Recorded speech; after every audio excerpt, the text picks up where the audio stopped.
Hi. I want to say a couple last things about Ta-Nehisi Coates's book, The Message, and all of the controversy controversy that's been associated with in the book tour that he's been on. A couple of things that I think have not gotten the attention they deserve. The first is that one of the things that Coates has been saying as he's been promoting the book is a very clear affirmation of the value of international law and the value of nonviolence, and particularly the importance of not using violence that violates international law against civilians, including in reference to what Hamas did on October 7th. And he's making a point I think is really crucially important. This is from his interview with Ezra Klein. He says that he's come to the feeling that, quote, violence is corrupting, that the first thing you end up doing is folks end up killing each other, talking about people whose movements become who become accustomed to using violence against civilians, that undermines the moral character of a liberation struggle and ultimately can lead to violence even against people on your own side. And he goes on to say, quote, there is just no part of my politics at this point in my life that allows me to see 1,000 people massacred and say, I don't know, whatever the excuses are, I don't have that. And I'm not saying that I really want to drill down on this. I feel like if you lose sight of the value of individual human life, you have lost something. I think this is really important. Again, so much of the way his book is being discussed is this kind of like people on the left love him and pro-Israel folks are attacking him. But this message is a bit different than some of what you're hearing on the kind of pro-Palestine left or on the student left. Again, I want to be careful because oftentimes people tend to kind of caricature the Palestine solidarity movement, but I think this clear repudiation of violence against civilians and the statement that violence against civilians is corrupting of a liberation movement itself is something that Coates is saying clearly that you don't often hear as clearly from some of the voices in the Palestine solidarity movement and the protests and the rallies and the slogans and all those things that you've been seeing over the last year. And I think it's really, really valuable. And I think it fits with his general humanism, his belief, as he said, in the preciousness of all life and his ability to center that even amidst even when it comes to a struggle that he deeply, deeply identifies with, as he should, which is the Palestinian struggle for freedom. The second point I want to make about Coates in the debate is that if you look at his critics, famously in that CBS interview, but you just see it all over the place. If you look at criticism of his book, again and again, people come down to the idea that he doesn't recognize the complexity of the problem. So, for instance, this is from the Atlantic's interview about the book. It says, quote, his habitual unwillingness to recognize conflicting perspectives and evidence, even if only to subject them to counter arguments, undermines his case.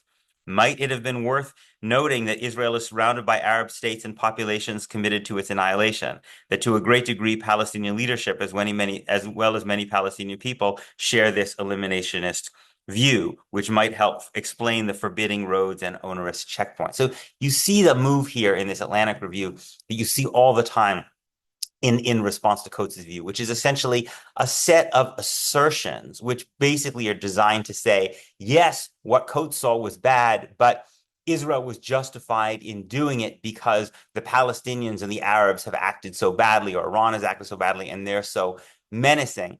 And it's true that Coates doesn't respond in his book to these set of counter arguments. But what is crucial to remember is that in these set of statements about Coates's lack of complexity, they very often themselves betray a real lack of understanding of the scholarly evidence and historical record themselves, right? In the guise of complexity, they're actually offering very frequently a set of kind of propaganda points that actually aren't very sophisticated and complex at all, right? So the claim that Israel is surrounded by Arab states and populations committed to its annihilation, right? This author in the Atlantic just kind of throws that out as if a settled fact. Why doesn't Coates respond to that? Well, actually, because it's mostly really not true.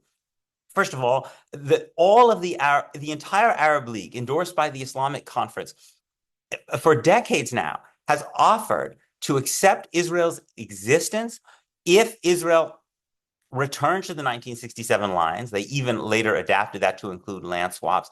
And if there's a, quote, just and agreed upon solution to the refugee problem, right? The Jordanian foreign minister recently just reiterated this very passionately. So it's simply not factually true to say that all of the Arab countries, or even any of the Arab countries, really are dedicated to Israel's annihilation. When they've said very explicitly they will accept Israel, they just won't accept its occupation, and they require that there be some just and agreed upon, by the way, agreed upon, presumably involving Israel too, right? Agreed upon solution to the refugee question, which is as required by international law, right? So this supposedly complex critique of Coates's lack of complexity actually just ignores that altogether, right?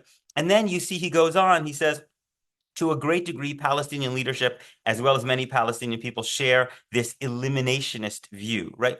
You notice, again, the word annihilation and eliminationist, right? Which is, again, so much a feature of the kind of mainstream pro-Israel rhetoric that we may not notice it. What about if a Palestinian wants legal equality, right? In 2018, a bunch of Palestinian members of the Knesset tried to put forward a basic law, which is a law of constitutional level weight in Israel, saying that this should be a country in which there's no discrimination based on religion, ethnicity, race, that it would be a state for all its citizens rather than a state based on Jewish supremacy over Palestinians.